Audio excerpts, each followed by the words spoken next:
For nearly a century, the slapstick antics of Stan Laurel and Oliver Hardy have delighted audiences around the world. The films they produced between 1927 and 1945 are among the funniest ever made and have secured their place as the greatest comedy duo of all time.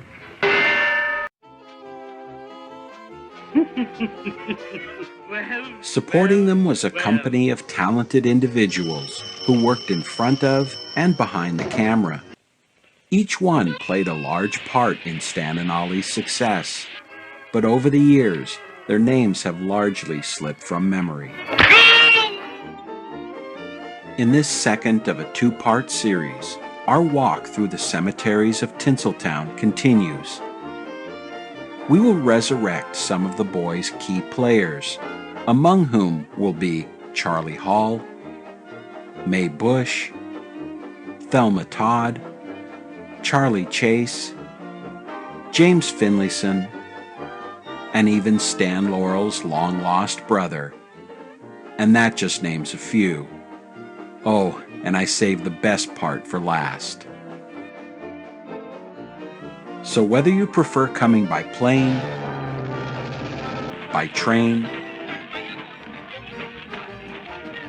or automobile, let's all meet up as I invite you to come walk with me and take a close look. Not that close, Stanley. As we take a look at the lives and contributions of Laurel and Hardy's co-stars.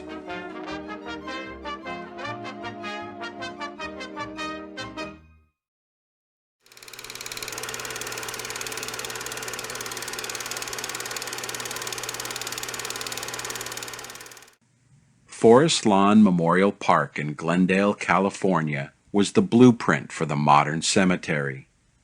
When Dr. Hubert Eaton purchased the cemetery over a century ago, he said he wanted to create a great park, devoid of misshapen monuments and other signs of earthly death, but filled with towering trees, sweeping lawns, splashing fountains, beautiful statuary, and memorial architecture. At the center of this vast necropolis is the Great Mausoleum.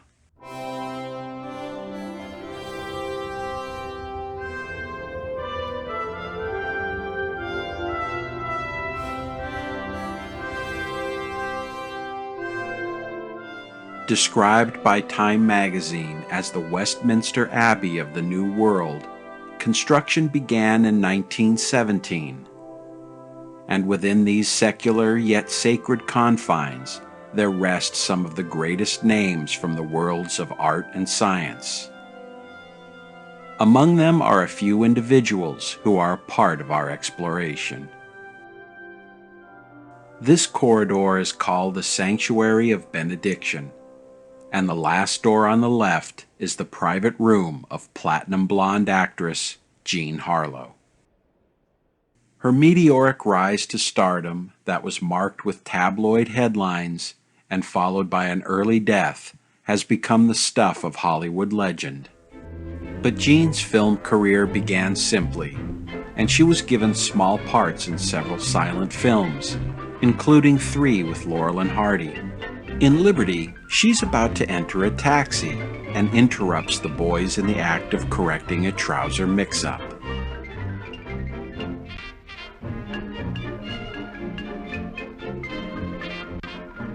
Then, in Bacon Grabbers, she is the young wife of Edgar Kennedy.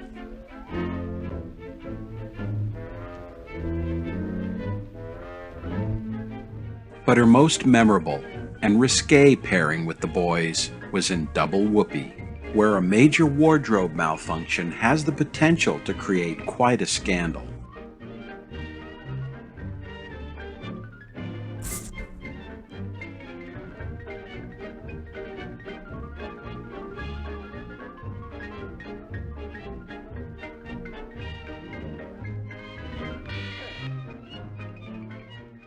From there, she was cast in Howard Hughes's World War I epic, Hell's Angels, and forever afterwards her name only appeared in lights. Tragically, Jean Harlow's life ended at age 26, leaving her stunned fans and admirers to wonder what might have been.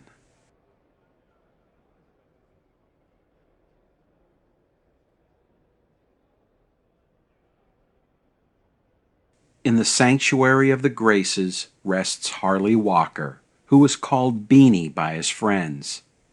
He headed the editorial department of Hal Roach Studios during its golden age. Walker wrote title cards and contributed dialogue to nearly all Laurel and Hardy pictures until 1935. His only appearance on screen was with Charley Chase in All Teed Up from 1930. He is the mutton-chopped man who seems amused at Chase's tirade. Walker was also the sports editor for the Los Angeles Examiner newspaper. He died in Chicago, where he was visiting to see the heavyweight fight between James Braddock and Joe Louis.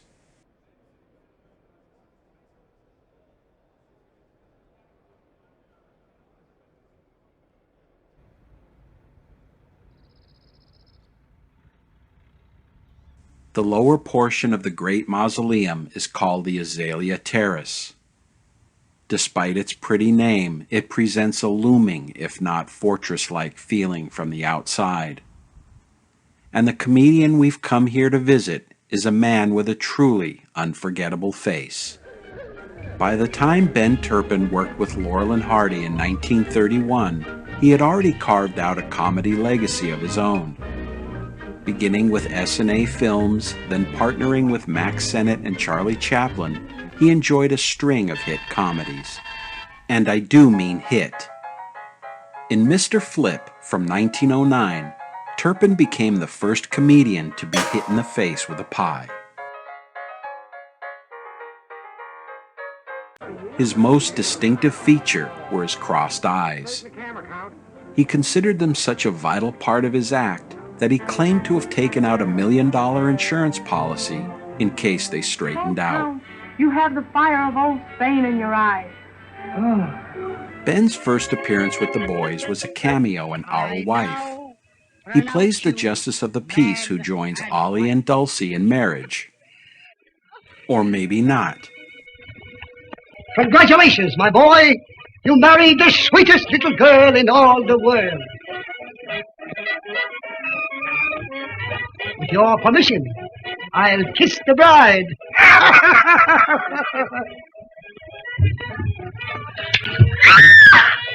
In 1940, he made his second and final cameo with the boys in Saps at Sea. This time he is the lopsided maintenance man who makes life in their apartment building a bit topsy-turvy. Let me speak to the plumber. Yes, sir. Hello, are you the man that fixed the plumbing in this room? Yes, what's the matter? Well, it's all mixed up. Well, I can't understand that. It looked all right to me. Saps at Sea would be his very last film appearance. Shortly after its release, Ben Turpin died after suffering a heart attack. Now we're going to leave the mausoleum and spend the rest of our visit at Forest Lawn out in the California sun, where, among others, we will meet 3 directors who made some of Laurel and Hardy's most important films.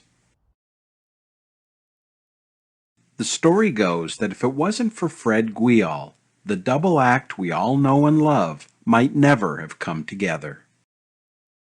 During the 20s, Fred was one of Roach Studios' busiest directors. In 1927, he was assigned to make the two-reeler Duck Soup, but he wasn't happy with the casting of Sid Crosley as Stan Laurel's co-lead. So in what for Laurel and Hardy fans can only be attributed to divine inspiration, Guiol replaced Sid with Oliver Hardy. Fred either directed or co-directed many of the duo's earliest films, but by the end of the silent era, he left Roach Studios, following his pal George Stevens to RKO. In 1956, Fred Guiol shared a writing credit and an Academy Award nomination for Stevens' epic Giant. Fred's name has slipped into obscurity, but the contributions he made to his industry will inspire forever.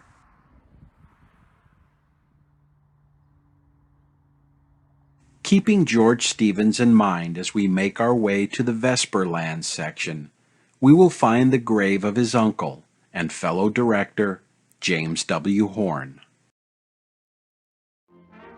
A year after coming to Roach Studios, he directed his first Laurel and Hardy film, the classic Big Business, co-starring James Finlayson as a homeowner who definitely doesn't want to buy a Christmas tree.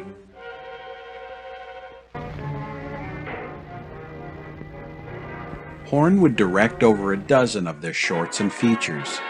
In Bohunks, he also took on acting responsibilities when he played the Arabian chieftain. Notice the whimsical name he gave himself in the credits. Does the commander wish to surrender now or not? Surrender? Not while I have a man left. His performance as the ruthless bandit is quite menacing. But in the end, his soft spot is revealed. Oh, no, Sahib, not that, anything but... Wait a minute. The lovely Jean Harlow makes repeated photographic appearances as the film's running gag. Horne's last project with Laurel and Hardy was their hilarious 1937 send-up of Western movies, Way Out West. James Horne left Roach Studios for Columbia Pictures, where he produced serials and second features until his death at age 60.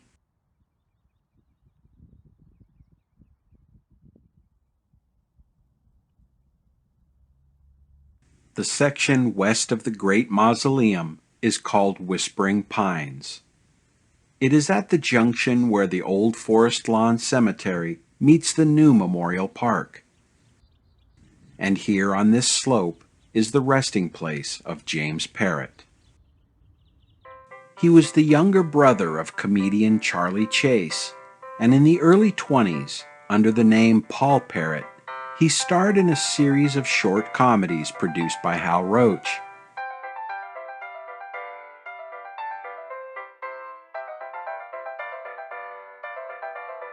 By 1927, he assumed a new role behind the camera as a gag writer and director. Parrott directed some of Laurel and Hardy's best-loved two-reelers, including Bratz, Helpmates, County Hospital, and the Oscar-winning masterpiece, The Music Box. Despite his list of successes, by 1939 he was out of work completely, as a worsening dependency on drugs and alcohol put him beyond anyone's ability to help. When he died on May 10th, at age 41, the world lost a great comic mind.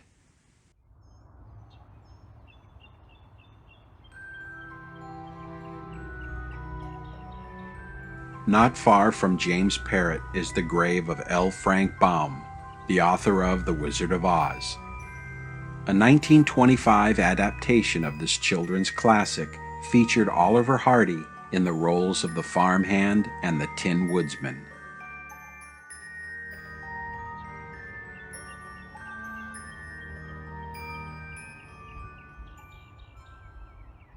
For our next visit, we make our way to the Sunrise Slope, where we pass the resting place of Joey Brown, the comic with the elastic face.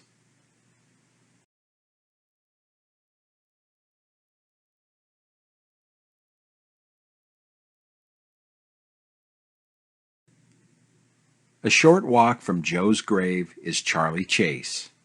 After Harold Lloyd departed Hal Roach Studios in 1924, Charley adopted his everyman persona and throughout the 20s appeared in a popular series of shorts, becoming the studio's biggest star. He made several brief appearances with Laurel and Hardy, such as in 1927's The Call of the Cuckoo. But his most memorable cameo was in their 1933 classic feature, the Sons of the Desert. He plays an obnoxious conventioneer from Texas, whose practical jokes make you love to hate him.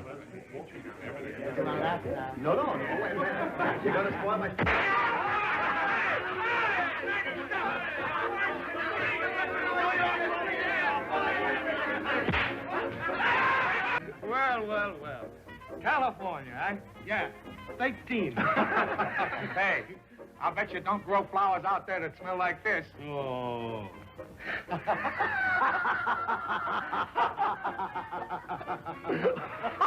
That's a job, isn't it, boy? Andy delivers one of the most risque double entendres to be heard in a pre-code Laurel and Hardy film when he says this to Mae Busch. I haven't seen you since you sang in the choir. And you used to pump the organ, remember? You little organ pumper, you. In turn, the boys also made a few surprise cameos in Charley's films, such as On the Wrong Trek in 1936. Kind faces, those are just the kind of fellas you don't want to pick up. They look like a couple of horse thieves to me. Kind faces. Charley Chase's popularity went into decline after the arrival of the talkies, but like his brother James, he found a new life behind the camera.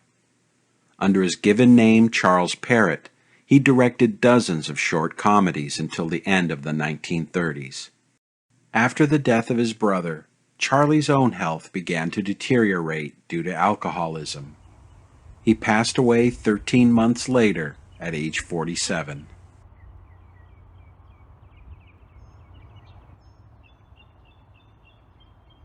Before leaving Sunrise Slope, let's pause briefly at the grave of a comedian whose brief career is almost entirely forgotten today. Edward E. Jefferson, known to everyone as Teddy, was Stan Laurel's kid brother. He came to America in 1920, and a year later was in Hollywood making walk-on appearances in a few of Stan's early solo films. In The Lucky Dog, made in 1921, Teddy plays a butler trying to swat a fly, and in doing so collides with his brother as he's trying to impress Florence Gilbert.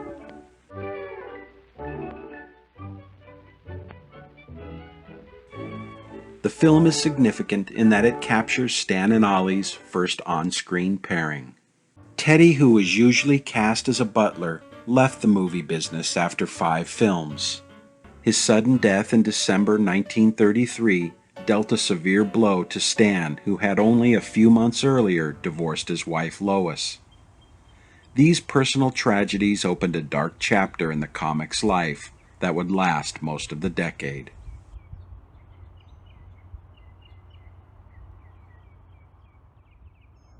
For our last visit at Forest Lawn, Glendale, we climb high up the slope of the Eventide section and come to the grave of Charlie Hall, who holds the record for being Stan and Ollie's most frequent co-star. He was usually cast as an extra or incidental player. Whatever the scene called for, Charlie could always be counted on to fill it. That's the house up there, right on top of the stoop. But when the script called for Stan and Ollie to lock horns with someone, Charlie was their scrappiest foil. In the good old summertime.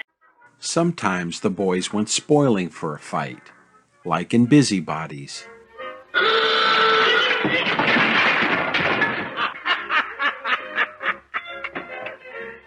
What do you think you're trying to do? Can't you take a little joke?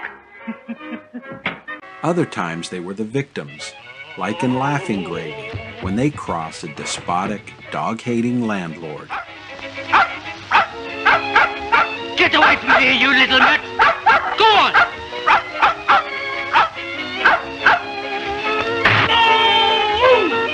On a side note, Laughing Gravy has one of the darkest endings of any Laurel and Hardy film. I won't spoil it here, but if you've seen it, you know what I'm talking about.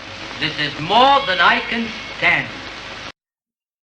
But no matter the situation, they were always up for a little harmless, tit for tat.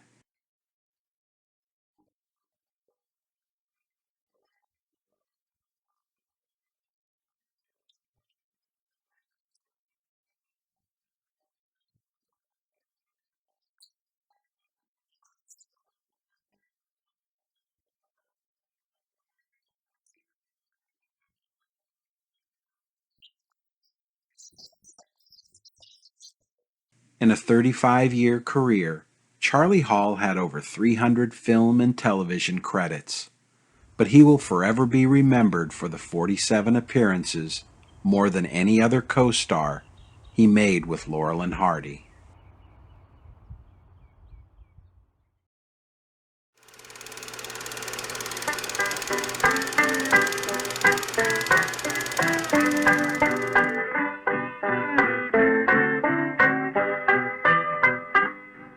Now come all you young people, a story I will tell. It's about a gal they call Naomi Wise. Her face was fair and handsome, she is loved by everyone. Back in Randolph County, now her body lies. The clip is from the Hal Roach short, The Real McCoy. Made in 1930, it stars Charley Chase and Thelma Todd in the first of 12 films they would make together. The song Charlie sings is called The Ballad of Naomi Wise, and it has eerie similarities to the life of his co-star. Oh, good evening, Mr. Hardy. Good evening, Mrs. Kennedy. Thelma Todd, the former beauty queen from Massachusetts, made her first film for Hal Roach in 1929. It was with Laurel and Hardy in Unaccustomed as We Are. She played Oliver Hardy's friendly neighbor, Mrs. Kennedy. That was Mrs. Kennedy. The story includes a scenario where Thelma loses an article of clothing. It was such a frequent occurrence in her early films that Hal Roach must have written it into her contract. So, you're Agnes. Yes, ma'am. Another memorable appearance with the boys was as Lady Plumtree in Another Fine Mess. Her best scene involves some infectious giggling with Stan, who is impersonating a maid.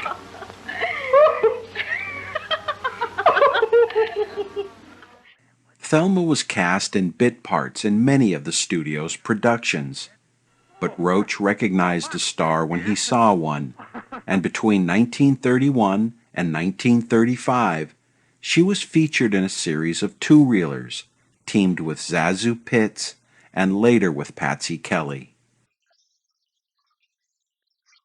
Laurel and Hardy can be seen in a cameo in On the Loose from 1931.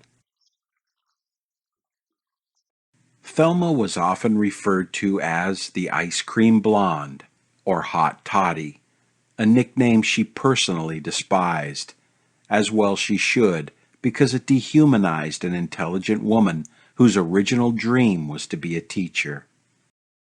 While still in her 20s, Thelma was thinking of her life after the movies when she opened Thelma Todd's Sidewalk Cafe on Pacific Coast Highway.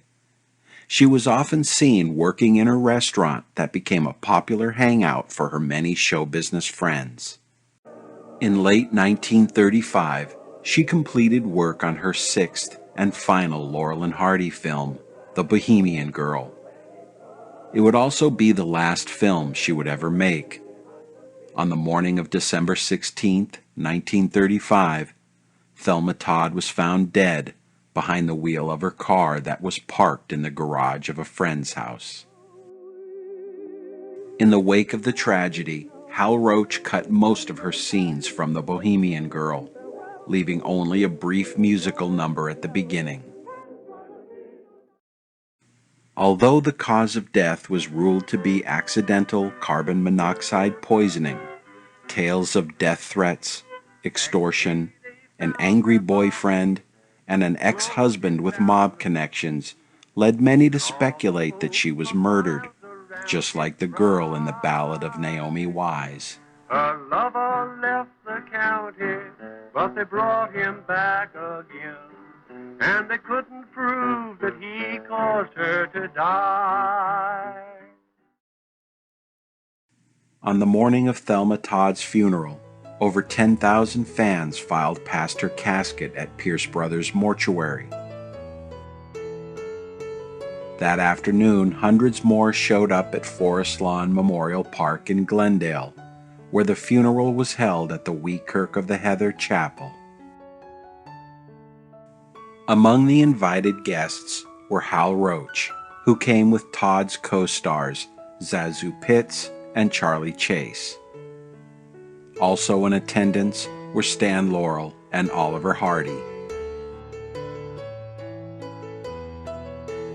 They came to pay last respects to a woman who in eulogy was praised as a friend to all.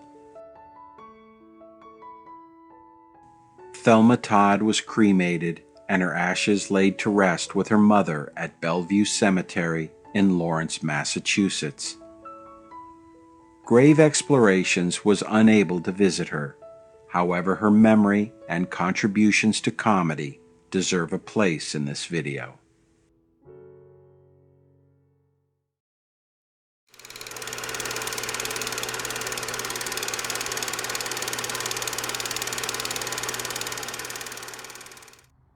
So far, we've been lucky that the talented actors and crew members who made Laurel and Hardy's films have resting places where we can visit and pay our respects. But there are some whose whereabouts are unknown. However, their contributions to Stan and Ollie's work was so great that it demands we remember them here. Very little is known publicly about the life of Lillian Irene, except that she was born in England in 1892, and that over a 20-year period she made almost 40 films, usually cast as a nurse or a domestic. In 1932, she made her first appearance in a Laurel and Hardy film as a not-so-sympathetic nursemaid in The Music Box.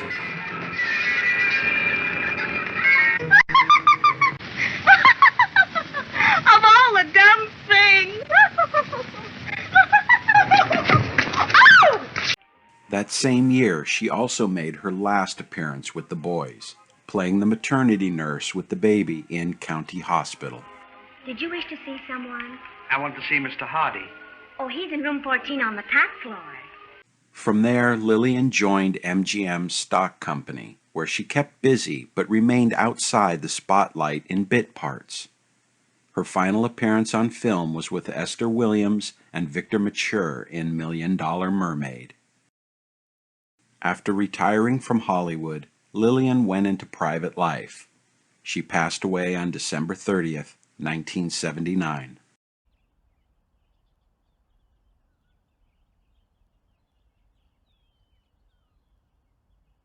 Jean Babe London's film career began in 1919, playing a seasick passenger opposite Charlie Chaplin in A Day's Pleasure.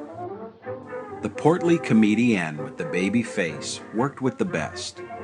Here she is a few years later getting into trouble with Buster Keaton in The Balloonatic. Her first and sadly only appearance with Laurel and Hardy was in the sublime 1931 two-reeler, Our Wife. I told Father we were going to be married, and it was all right till I showed him your picture. Then he blew up. What are we going to do?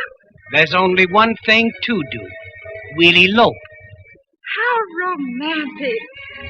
Now listen, Dulcie, darling. Not until Bogey and Bacall did Hollywood conceive a better match than Babe Hardy and Babe London. Goodbye, ducky lover. Goodbye, devil dumpling. Goodbye. Goodbye. Shortly after Our Wife was released, Babe London's doctor advised her to lose weight. She noted later that as the pounds dropped off, so did the work. Film producers were only interested in her talent if it came in a plump package. Although Babe never officially retired, She settled in the Actors Home in Woodland Hills, California in 1960, where she was often visited by old friends. It gave her time to practice her artistic skills, and she painted a series of portraits of her old co-stars called The Vanishing Era. Babe London died on November 29, 1980, and left her body to medical science.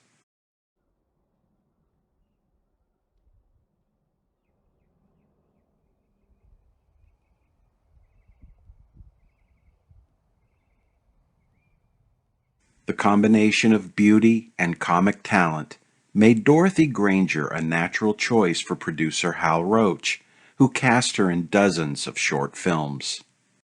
Her career would include over 200 short films, earning her the nickname the Queen of the Two-Reelers. Her first credit for Roach Studios was in Laurel and Hardy's 1930 classic, Hog Wild. She plays Tilly the maid, who gets caught in the middle of an argument over a missing hat.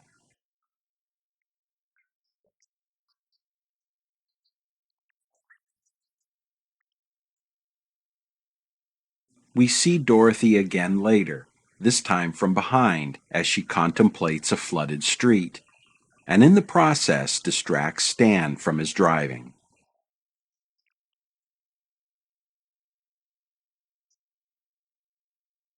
Aside from her work for Hal Roach, Dorothy co-starred with other comedy acts, like the Three Stooges and Abbott and Costello. In 1932, she appeared in W.C. Fields' edgy pre-code classic, The Dentist. Dorothy plays a patient with a toothache who catches Fields at a bad time. What the hell with that? Little tiny dog, and he sneaked right up behind me and bit me right like that. You're rather fortunate it wasn't a Newfoundland dog that bit you. And she also suffers from a serious case of white coat syndrome. Oh, doctor, I can't let you do that again. You deceitful trifler, you! 1932 was also the year that Dorothy appeared in The Chimp, the last of her 4 films with Laurel and Hardy.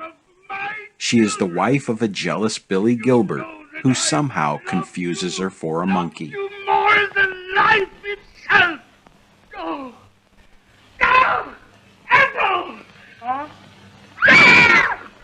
Dorothy Granger retired from acting in the early 60s, saying that Hollywood was an ulcer factory.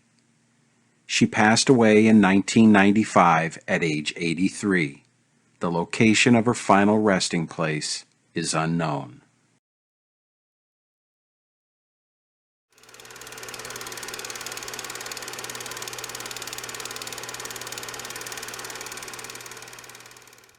Our next visit brings us back to Forest Lawn, Glendale, where we pass the Masonic altar.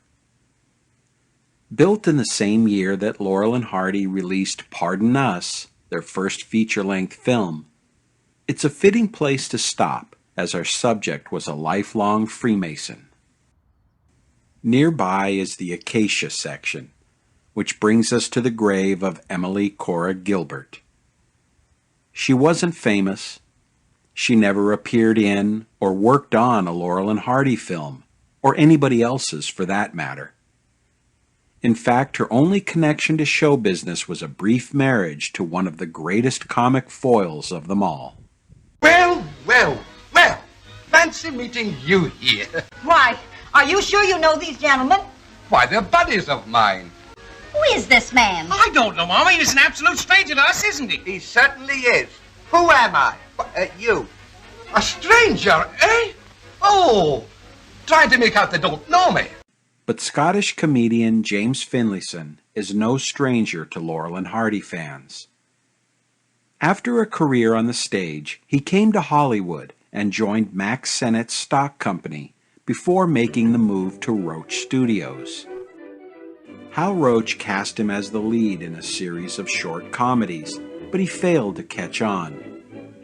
Instead, he found his niche as a support player for Charley Chase, the Our Gang Kids, and especially Laurel and Hardy. He worked with Stan and Babe both as solo performers and after their pairing in 1927. 2 years later, he was cast as the dour homeowner seriously lacking Christmas spirit in the silent classic Big Business. The story involves a situation that was reused in the duo's other films and can only be described as the slapstick version of mutually assured destruction. Big Business was a big hit, and it placed Jimmy Finlayson as the unofficial third member of the team. It has always been my aim to give you the best entertainment that money can buy. Get a piece of fat and slide off. Who said that? Everything about Finn, from his wiry frame, bald head, and bombastic gestures, were tailor-made for comedy. He was a master of the double take that included his signature fadeaway and death squint. And when faced with a ludicrous situation, Finn produced a distinctive vocal utterance that might sound familiar even to those unacquainted with his work.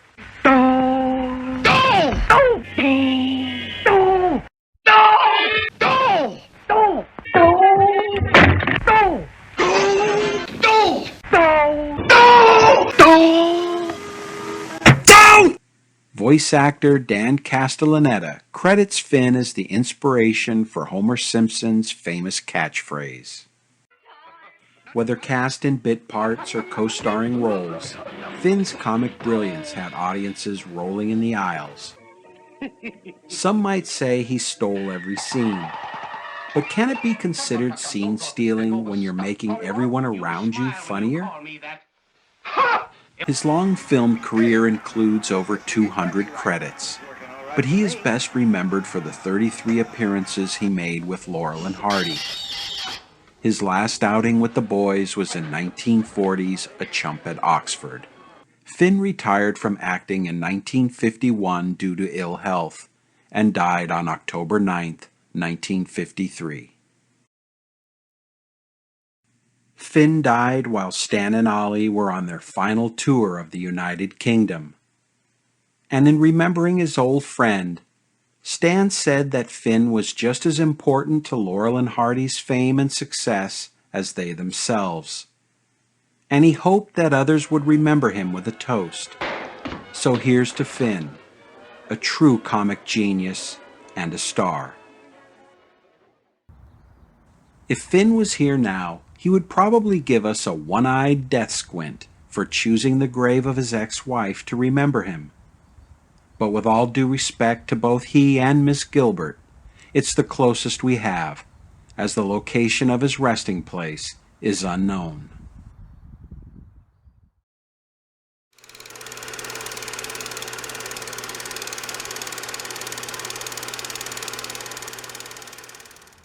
Chapel of the Pines Crematory and Columbarium in the West Adams district of Los Angeles sits adjacent to historic Angeles Rosedale Cemetery and is the resting place for several Laurel and Hardy co-stars.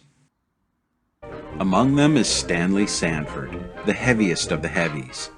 Standing an imposing 6 feet 5 inches tall and weighing over 300 pounds, he was given the antithetic nickname of Tiny. He was a favorite of Charlie Chaplin and appeared in such films as The Gold Rush, The Circus, Modern Times, and The Great Dictator.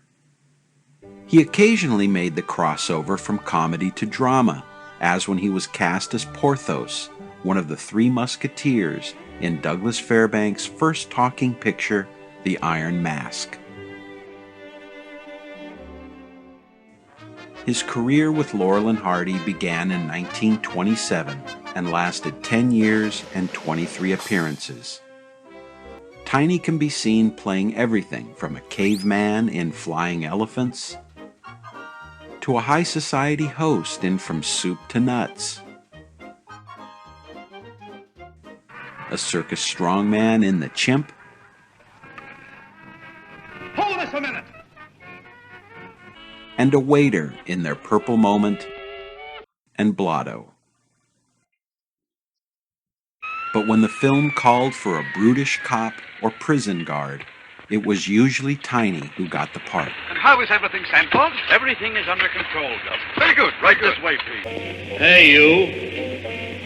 Fall in.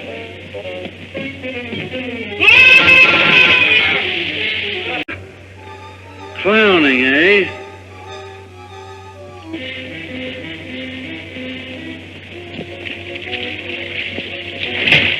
His last appearance with the boys was as the town sheriff in 1937's Way Out West. But at the last minute he was replaced with another actor.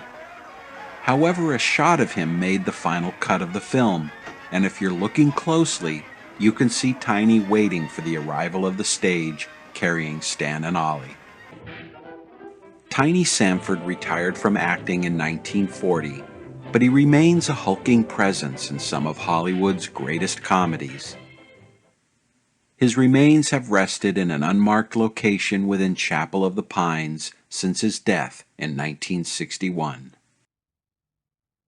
Another of Stan and Ollie's supporting cast members residing in the chapel is Vivien Oakland. Born in San Francisco, she began her show business career on the vaudeville stage. Having a flair for comedy, Vivien found her way to Hal Roach Studios, becoming a support player to many of the studio's stars. Her association with the boys began in 1927 when she played Stan's jealous wife in Love 'Em and Weep. On a side note, Love 'Em and Weep was produced by Hal Roach and features Laurel and Hardy, as well as regulars James Finlayson and Mae Busch. However, it isn't technically a Laurel and Hardy film. 4 years later, it would be remade as Chickens Come Home. Vivien would play Ollie's jealous wife in 2 films. In That's My Wife, she forces Mr. Hardy to make a difficult choice that has serious financial repercussions. As in any Laurel and Hardy domestic situation, things like furniture, crockery, and houseplants don't stand a chance when there's an argument. And after listening to her hubby try and explain his way out of a scandalous predicament in We Faw Down, Viv decides on a high-caliber response that wakes up the neighborhood.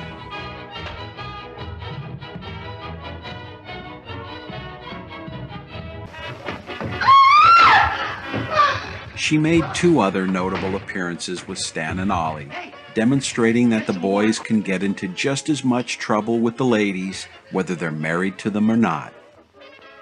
After ending up in the wrong house in Scram from 1932, they unknowingly serve Vivien liquor that leads to a contagious fit of laughter. The only one not laughing is her husband.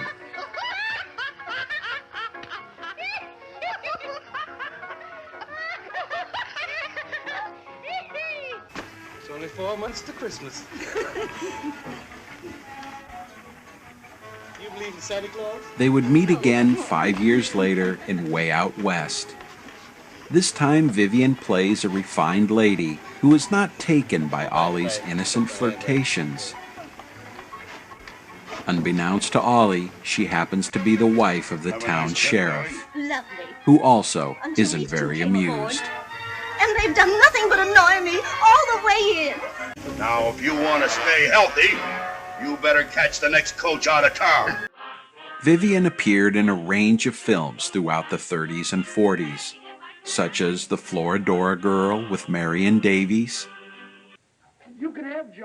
and was frequently cast as Edgar Kennedy's wife in his Average Man series for RKO. Oh, good morning, Mrs. Vanderveer. In 1940, she made her final film with Laurel and Hardy, playing the receptionist at the employment office in A Chump at Oxford.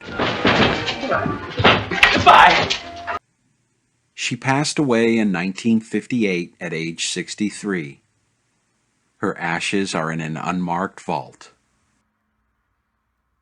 As we have seen, Vivien Oakland was one of many talented actresses to play the boys' wives. But the greatest of all their better halves was the lovely and incomparable Mae Busch.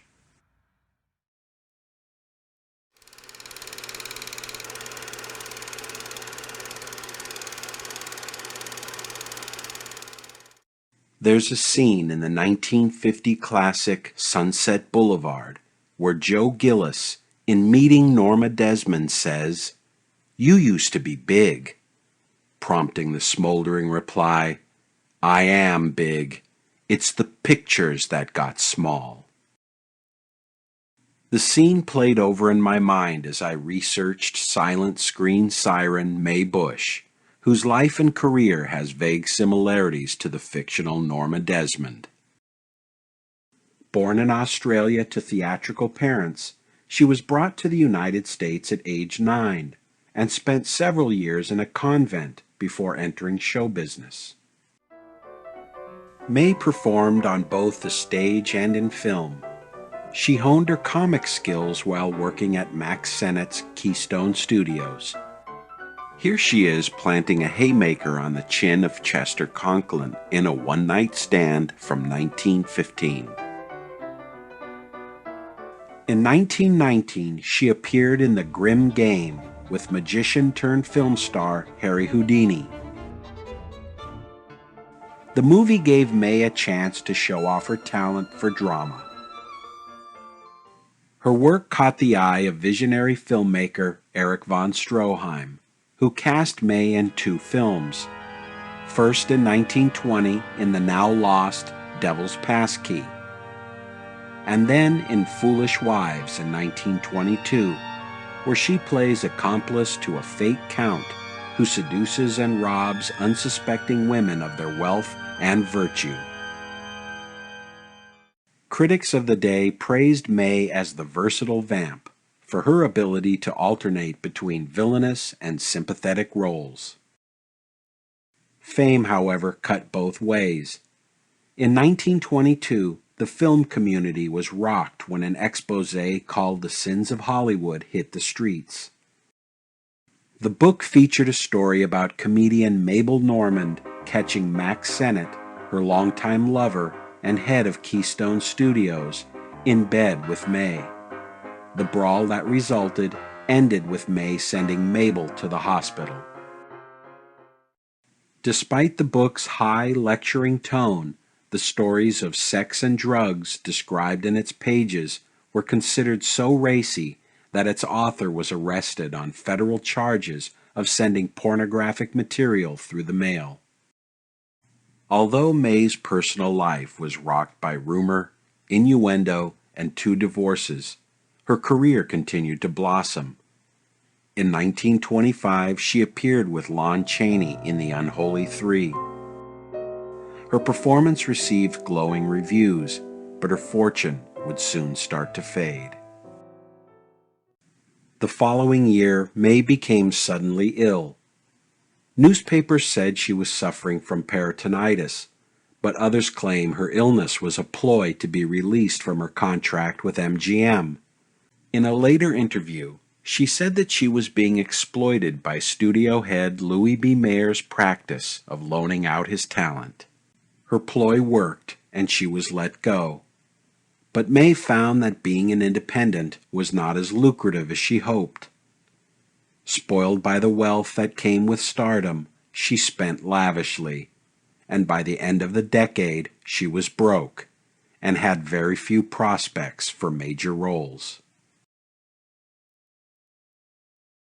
But like Norma Desmond, once a star, always a star, and as doors closed, others opened. Returning to her comic roots, Mae found a new home where they could shine brighter than they ever had before.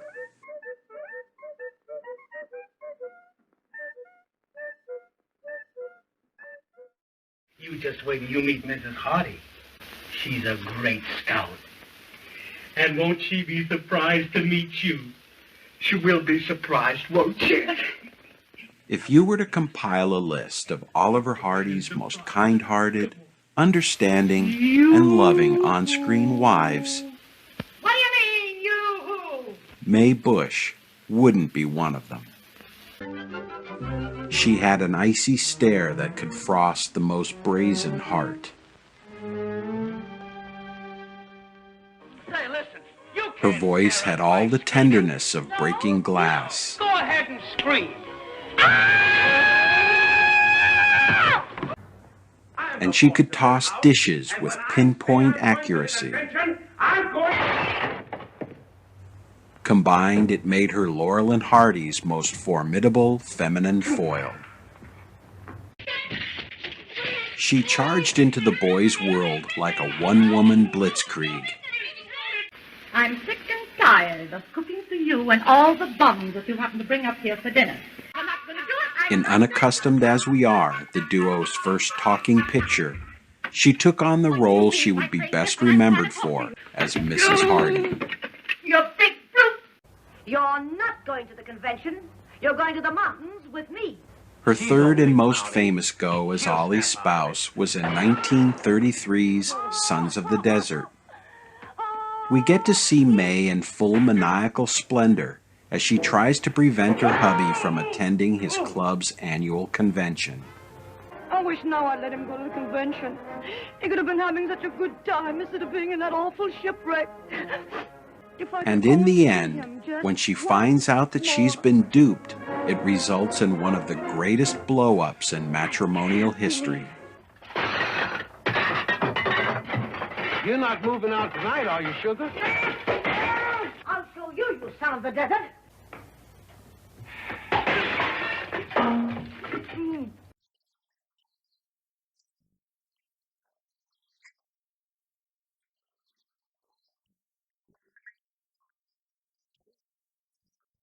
Mae could spoil the boys' fun whether she was Ollie's wife or not. In Oliver the Eighth, she played a genuinely creepy serial killer who had a real problem with men named Oliver.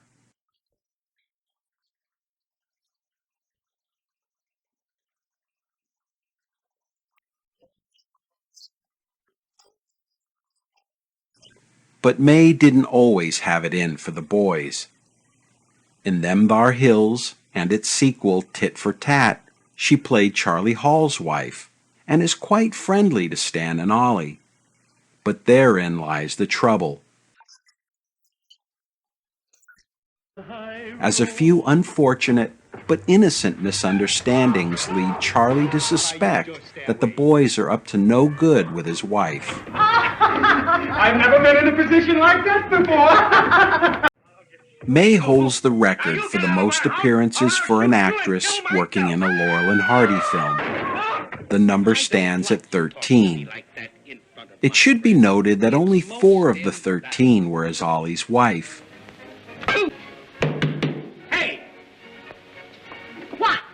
Her last credit as Mrs. Hardy was in The Bohemian Girl in 1936. It was also the last time she ever worked with the boys. And Mae went out with just as much fight and venom as she came in. Well, why didn't you tell me before? Because I didn't want her to know who her father was till she was old enough to stand the shock. 1936 was the same year she married for the third and final time. Not to Oliver Hardy, but to civil engineer Thomas Tate. Over the next 10 years, she took small, uncredited roles in both short and feature films. She passed away on April 20th, 1946, at age 54. Mae's ashes remained unclaimed at the motion picture country home until the 1970s, when a dedicated group of Laurel and Hardy fans, known as the Sons of the Desert, had them properly laid to rest at the Chapel of the Pines columbarium. Her film career had both highs and lows, but no matter the part, she was, in the greatest sense of the word, a star. And no matter how much time passes, Mae Busch remains eternally lovely and ever popular.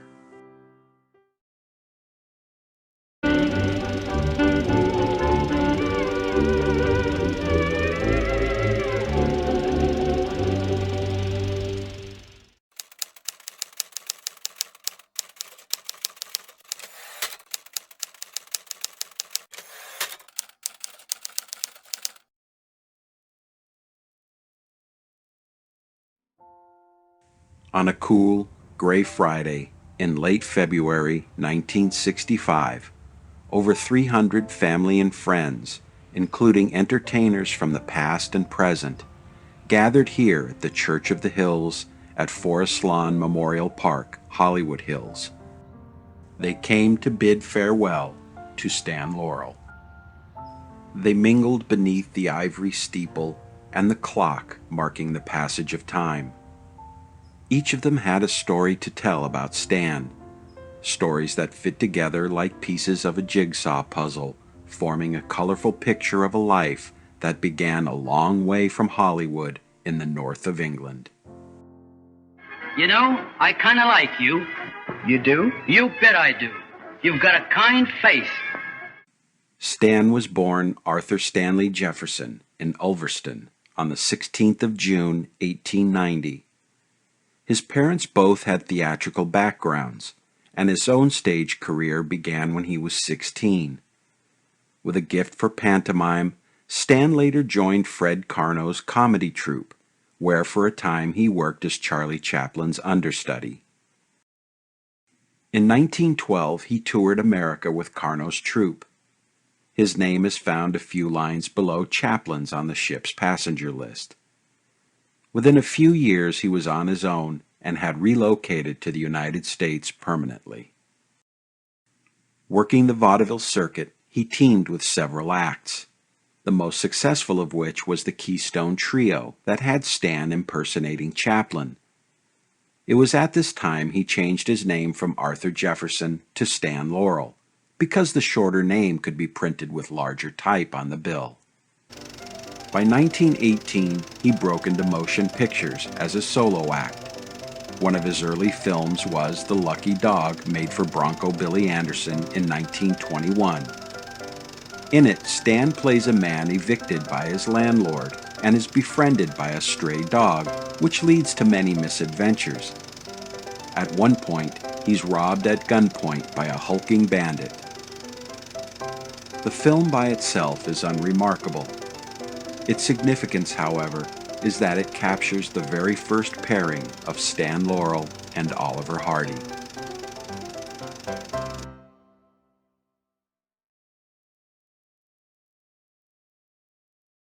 Well, now that our troubles are over, where do we go from here? Well, I'd like to go back to the town where I was born. Where is that? Way down south. Are you from the South? I sure am. Well, fan my brow. I'm from the South.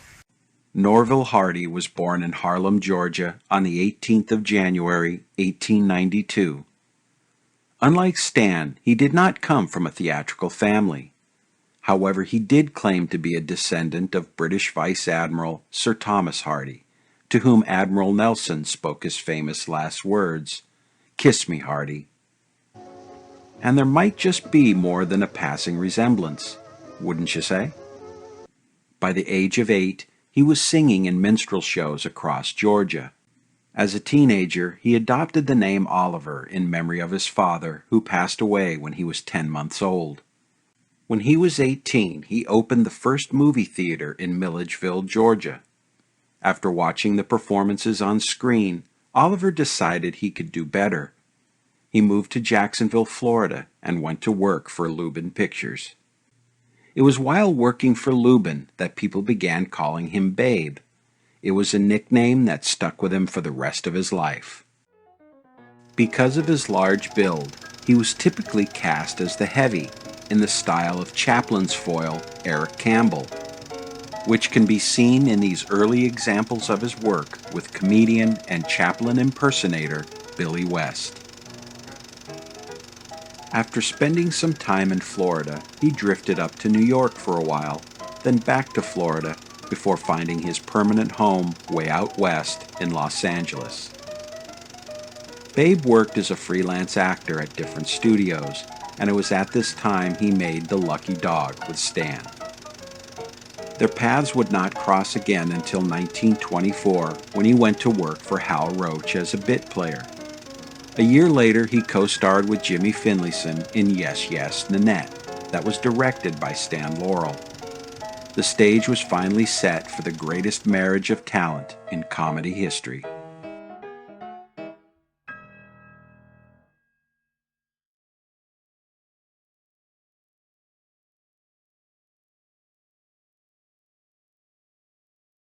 The image of Stan and Ollie is so indelibly fixed in our collective consciousness that it's hard to believe they didn't enter the world fully formed.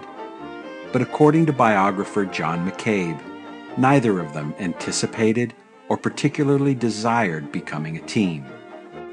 Both followed their individual career path, but as members of Hal Roach's stock company, it was only natural that they would work together from time to time. Separately, Stan and Ollie were good entertainers, but when they played off one another, they were brilliant, and people took notice. Hal Roach, who had a sixth sense for talent, also took notice, and quickly capitalized on his actors. He put the boys together more often and had their roles increased. By 1930, the boys were international stars. They built a connection with audiences who responded not only to the comedy, but to the warmth that came from the characters.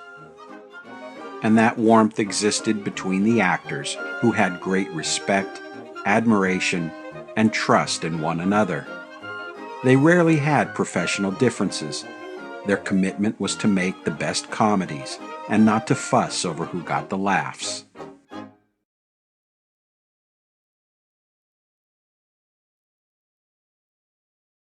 At a convention of the Sons of the Desert in the 1990s, Stan's daughter Lois told a story about meeting her dad's new partner for the first time. She was born in the same year that they were teamed up and literally grew up watching their films. On her third birthday, she visited her father on set, and the home movie cameras were rolling. At one point, she is handed over to Ollie and instantly recoils from the large man she'd seen roughhouse her dad countless times on screen. Lois's reaction gave Stan an idea for a story that would show that his character was not the timid victim of Ollie's oppression, and that if necessary, he could and would stand up to the bigger man. The idea became one good turn.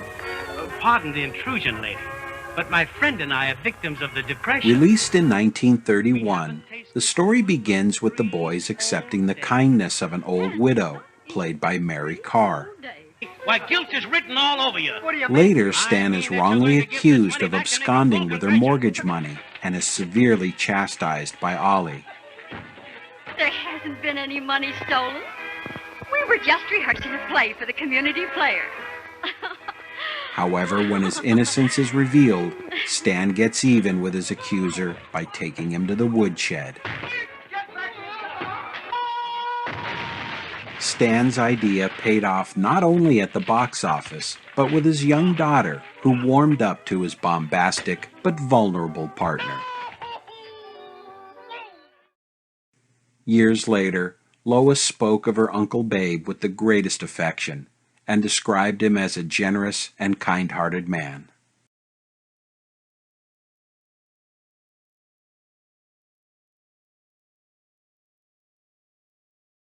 In 1932, The Music Box won the first Academy Award for Best Live-Action Short Subject in Comedy. It served as a stamp of approval on the team's success. As we have seen, there were many talented artists involved in the making of Laurel and Hardy pictures, but there is no dispute that Stan was the lead creative force behind the team. Although he didn't direct any of the films, he was, according to John McCabe, the director's strong right arm, and sometimes both arms. Babe, on the other hand, took a less active role, preferring to come on set and play his scenes before dashing off to the golf course. Whenever someone inquired about their films, he would invariably answer, "Ask Stan." It was a highly productive time, and the boys' popularity seemed endless, but troubles, both personal and professional, were brewing, and would soon threaten to derail their careers.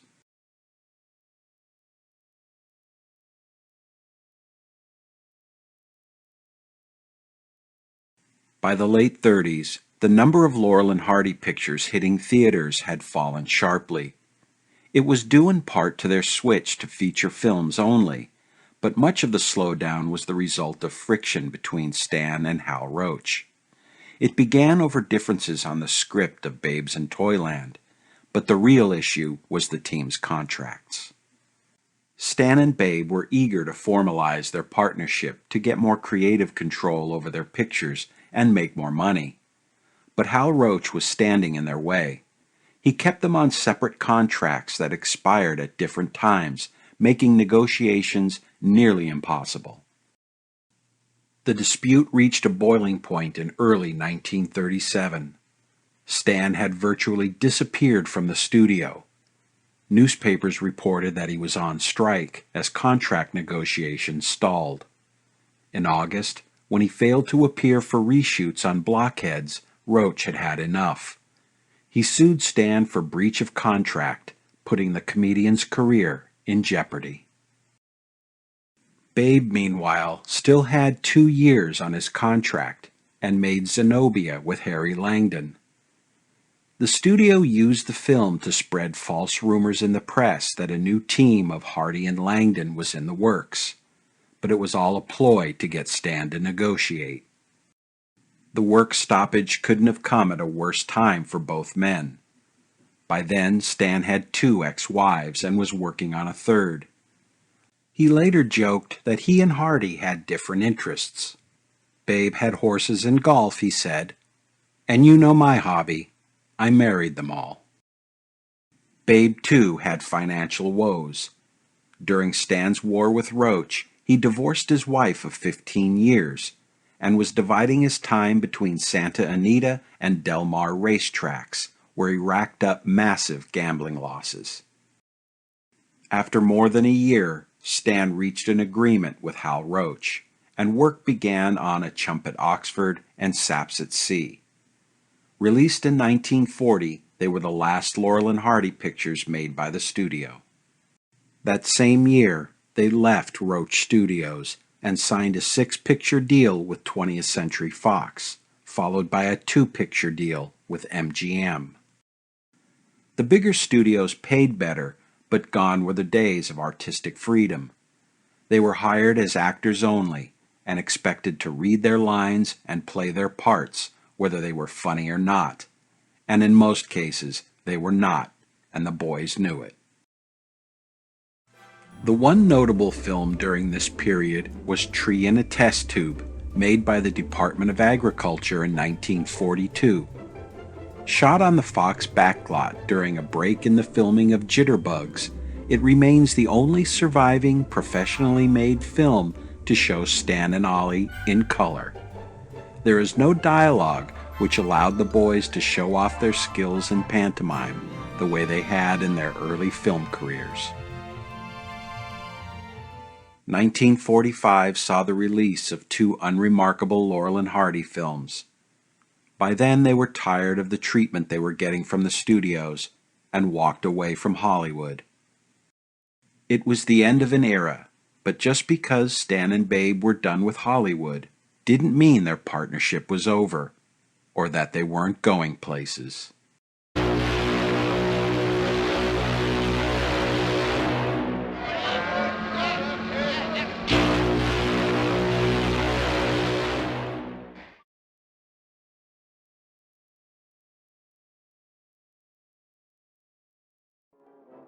During the Second World War, Laurel and Hardy traveled with the Hollywood Victory Caravan and the USO, entertaining American servicemen. The tours in support of the war effort would be a preview for the final act of their careers.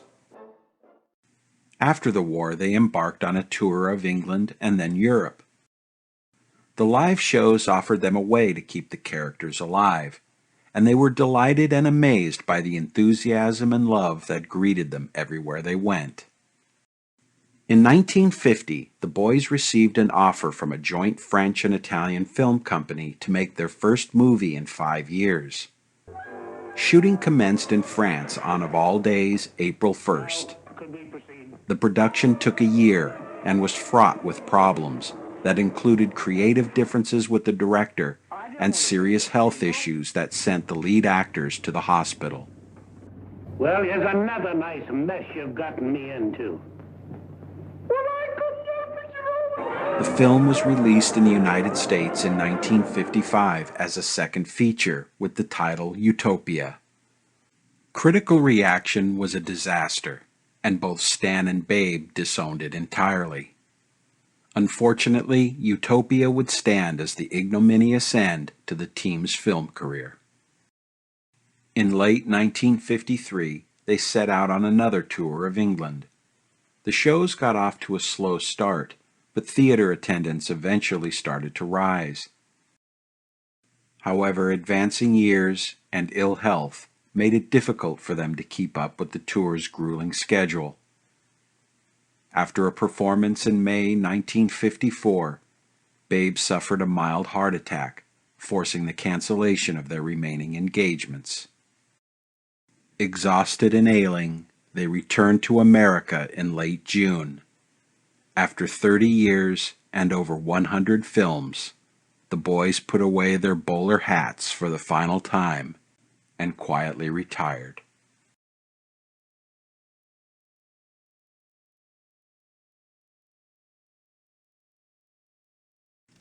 In the summer of 1956, Stan and Babe came together at the home of Stan's daughter Lois. The visit was recorded in a brief home movie that gives us a look at two men in the twilight of their lives. Even though it had been over 2 years since their last performance, when the camera was rolling, they did what came naturally. They went right into character. Stan was still recovering from a stroke he suffered the year prior, and Babe is barely recognizable after dropping 160 pounds at the insistence of his doctor. This footage captures what would be the last happy time they would spend together. Weeks later, Babe suffered a massive stroke that left him paralyzed and unable to speak. For the next 11 months, he lingered in that state until August 7th, 1957, when Oliver Norval Hardy closed his eyes for the last time. He was 65. Many old friends and colleagues attended his funeral, but conspicuously absent was his old partner. Still ailing himself, Stan's doctors advised him not to go. Instead, his wife Ida and daughter Lois attended in his place. Privately, Stan was devastated. He confided to feeling completely lost without his partner, who he said was like a brother.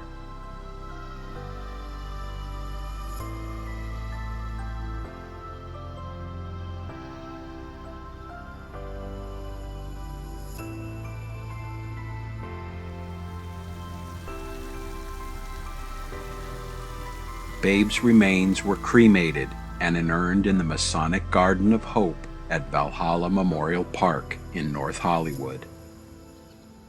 For 20 years, his resting place was identified with only a humble marker dedicated to a beloved husband. Then, in 1977, the Sons of the Desert placed this bronze plaque recognizing Oliver Hardy's great comedic talent.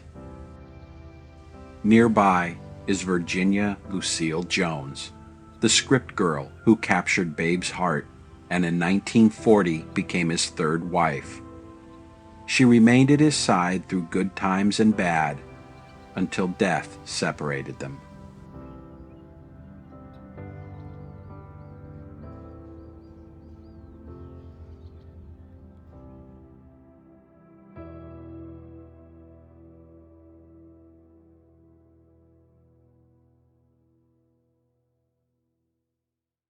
After his partner's death, Stan refused all offers of work and settled into a quiet retirement, but he was far from idle. With Laurel and Hardy films showing on television, he was once again at the center of attention. Bags of fan mail poured into his Santa Monica apartment, and ever the gentleman, he endeavored to personally answer them all. He kept his number listed in the phone book and often invited callers for a visit. Many who came were among the new crop of entertainers. They came to their idol eager to learn all he knew about being funny. "How should I know?" he told them modestly. "All I knew was that I could make people laugh." Advancing years had no effect on his fertile mind. He continued writing gags for Laurel and Hardy movies that would never be made. His gift for making people laugh was recognized on April 17, 1961, with a Special Academy Award for creative pioneering in the field of comedy. Stan did not attend the ceremony, but said later that his only wish was that Babe could have shared in the honor.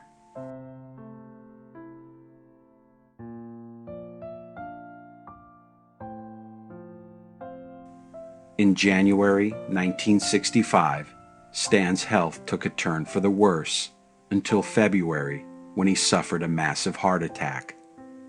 He hovered near death for days, but even then his gift for humor was still intact.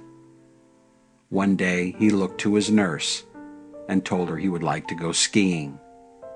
When she remarked that she didn't know he was a skier, he replied, "I'm not, but I would much rather be skiing than doing this." Soon after, on February 23rd, Stan Laurel took his final breath and was gone at age 74. On a cool gray Friday in February 1965, over 300 family and friends gathered here at the Church of the Hills at Forest Lawn in Hollywood to remember Stan. Through tears and laughter, each one shared a story and said goodbye not only to a man, but to a bygone era that lives on in flickering black and white.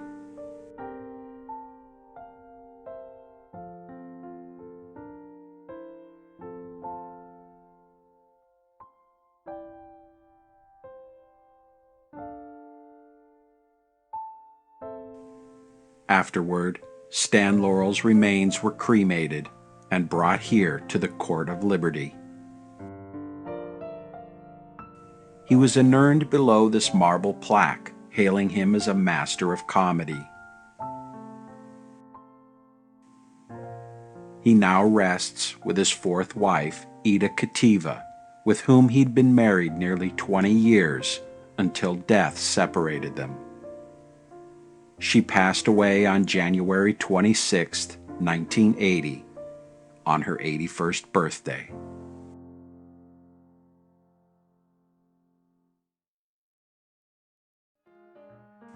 Thank you for joining me on this look into the world of Stan Laurel and Oliver Hardy and their co-stars. For me, as I am sure it is for you, they are friends who can be counted on again and again. Time has taken them away from us, but even though they are gone, the laughter lives on.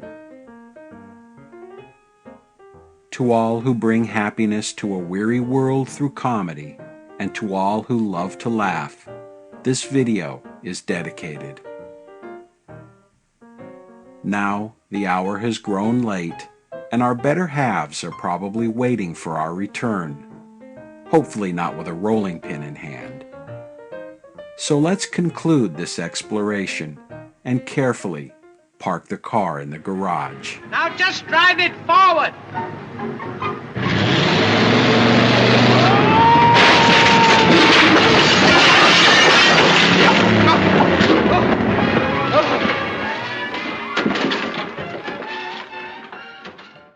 I would like to send thanks to Arthur Dark of Hollywood Graveyard for his generosity in this project. If exploring famous graves is your thing and you haven't been to his channel, you really need to check it out now. His work is some of the best on YouTube, and I have included a link in the description below.